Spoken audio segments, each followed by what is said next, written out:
สองคุณภาพดีๆมีของแจกของแถมหลากหลายบริการอย่างดีหลังการขาย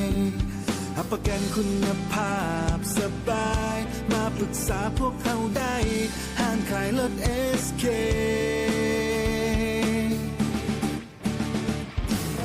SK ขายรถมือสอง SK ขายรถมือสองมีทุกรุ่นพร้อมสนองให้ทุกท่านสมดังใจ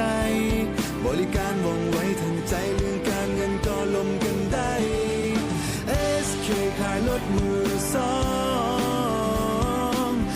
SK ขายรถมือสองขอให้ลูกค้าสบายใจพวกเขายินดีรับใช้บริการด้วยใจจริงห้างขายรถ SK SK ขายรถมือสอง SK ขายรถมือสองมีทุกรุ่นพร้อมสนองให้ทุกท่านสมดังใจบริการว่องไวทันใจเรื่องการเงินก็ลมกันได้ SK ขายรถมือสอง SK ขายรถมือสองขอให้ลูกค้าสบายใจ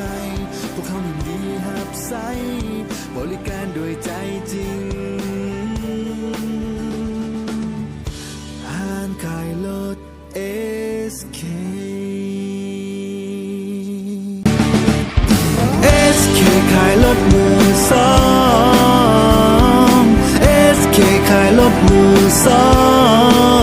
งมีทุกรุ่นพร้อมสนองให้ทุกท่านสมดังใจ